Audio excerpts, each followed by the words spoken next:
সুপ্রভাত বন্ধুরা, রান্নার রং চ্যানেলে আপনাদের সবাইকে স্বাগত জানিয়ে আমার এই নতুন চ্যানেলটি শুরু করছি। আশা করি আপনাদের ভালো লাগবে। আজ আমি শেয়ার করব আপনাদের সঙ্গে পুঁই পাতার পকোড়া। খুবই সহজ সাধারণভাবে এই পকোড়াটি তৈরি হয়। আর দেখুন কীরকম খাস্তা হয়েছে। আশা করি আপনাদেরও উপকার হবে এবং একদমই ঘরোয়া কিছু জিনিসপত্র দিয়ে আমি এই পকোড়াটি তৈরি করব। ভালো লাগলে অবশ্যই লাইক, শেয়ার এবং কমেন্ট করতে কিন্তু একদম ভুলবেন না। চলুন আস্তে আস্তে দেখে নেওয়া যাক আমি এই পকোড়াটি কিভাবে বানিয়েছি। তাহলে যাওয়া যাক কিচেনে এবং দেখা যাক কী করে আমি এটি তৈরি করেছি। শুরুতেই আমি গ্যাস জ্বালিয়ে একদম লো ফ্লেমে তেল গরম চাপিয়ে দেব। তেলটি ভালো মতো গরম হতে থাক, সেই সময় আমি পাতাগুলোকে ভালো করে ধুয়ে ধুয়ে একটার পরে একটা এইভাবে সাজিয়ে নেব। আশা করি বুঝতে অসুবিধা হচ্ছে না। একটু বড় পাতা হলে সুবিধা হয়, তাহলে রোলটা করতে সুবিধা হবে। পাতাগুলোকে আমি একটার পর একটা 6টা থেকে 7টা পাতা নিয়ে সাজিয়ে নেব। সাজিয়ে নেওয়ার পরে আমি একটু টাইটভাবে সুন্দর করে টিপে টিপে একটা রোল বানিয়ে নেব। এই কাজটি একটু টাইটভাবে করবেন এবং হয়ে গেলে দুটো হাত দিয়ে ভালো করে চেপে দেবেন। দেখবেন তাতে আপনাদের সুন্দরভাবে এই জিনিসটি রোল হয়ে গেছে এবং আপনাদের কোনো রকম কোনো অসুবিধাই হচ্ছে না এই ব্যাপারটাকে কাটতে বা হ্যান্ডেল করতে। এরপর চলে যাব ব্যাটারে। বেসন, এর সঙ্গে নিয়ে নেব পরিমাণ মতো সুজি দিলে খুব খাস্তা একটা পকোড়া তৈরি হবে। এরপরে আমি এর মধ্যে দিয়ে দেব পরিমাণ মতো নুন, হলুদ এবং অল্প একটু বেকিং পাউডার। আপনারা সুজির পরিবর্তে চালের গুঁড়ো ব্যবহার করতে পারেন। এবারে আমি এই ব্যাটারটিতে ধীরে ধীরে জল দিয়ে একটা পাতলা ব্যাটার তৈরি করে নেব। জল একসাথে দেব না, অল্প অল্প করে দিয়ে গুলতে গুলতে আমি আমার পরিমাণ মতো বানিয়ে এরপরে আমি পুঁই পাতাগুলোকে কাটবো। দেখে নিন আমি পুঁই পাতাগুলোকে কিভাবে শেপ দিচ্ছি। খুবই সহজ, একদম সাধারণভাবে ছুরি দিয়ে এই রোলটাকে আপনি পাতলা পাতলা স্লাইসে কেটে নেবেন। খুব বেশি মোটা করে করবেন না, তাহলে জিনিসটা ভালো হবে না। দেখুন আমি কতটা লেন্থ বরাবর কেটেছি, এরকমভাবে কেটে নেবেন।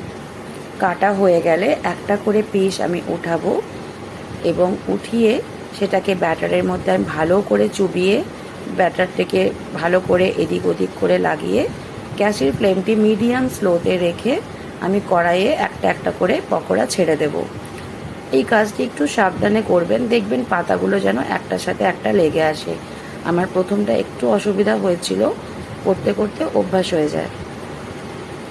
এইভাবে আমি একটার পর একটা সমস্ত ব্যাটারগুলি তেলে ধীরে ধীরে ছেড়ে দেব। খুব সাবধানে কাজটি করবেন। আমি আবারও একটা দেখিয়ে দিচ্ছি।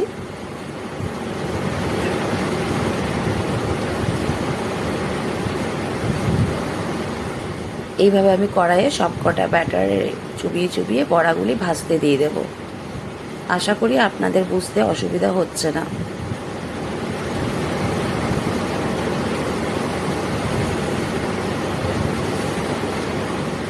এইভাবে আমি সবকটা বড়াই ব্যাটারের মধ্যে চুবিয়ে তেলে ছেড়ে ধীরে ধীরে স্লো আঁচে ভাজতে থাকবো।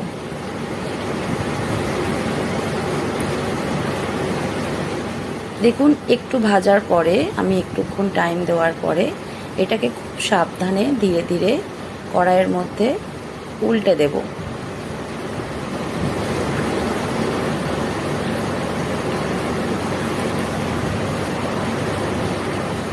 উল্টানোর সময়টা একটু সাবধানে করবেন, কারণ এগুলো একটু একটু তলায় চিটে যায়। তো খুন্তি দিয়ে একটু ধীরে ধীরে করলেই দেখবেন আরামসে সবকটা বড়া ছেড়ে আসছে। তারপরে আমরা ধীরে ধীরে সবকটি বড়াকে তেলের মধ্যে উল্টে পাল্টে ভালো করে ভেজে নেব।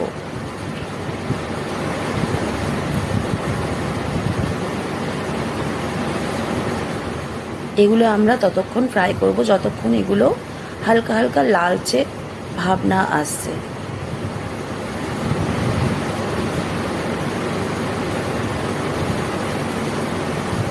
দেখুন আমি এদিক ওদিক করে পাল্টে পাল্টে বড়াগুলোকে ভেজে নিয়েছি। বড়াগুলি ভীষণই খাস্তা হয়েছে এবং এরকম একটি লাল লাল রং ধরলে তখন বড়াগুলিকে আমি একটি প্লেটের মধ্যে উঠিয়ে নেব ধীরে ধীরে। এই ভাজাটি কিন্তু চেষ্টা করবেন যতটা পারবেন কম আঁচে করতে। যত কম আঁচে ভাজাটি টাইম নিয়ে করা যাবে, ভাজাগুলি ভীষণ খাস্তা হবে এবং খেতেও খুব সুস্বাদু হয়। আশা করি আপনারাও ঘরে এটি ট্রাই করবেন এবং ট্রাই করে কমেন্ট করে জানাবেন কেমন লাগলো। এই ভাজাগুলিকে আমি প্লেটের উপরে তুলে নিচ্ছি। তুলে এবারে আমি সার্ভ করে দেব।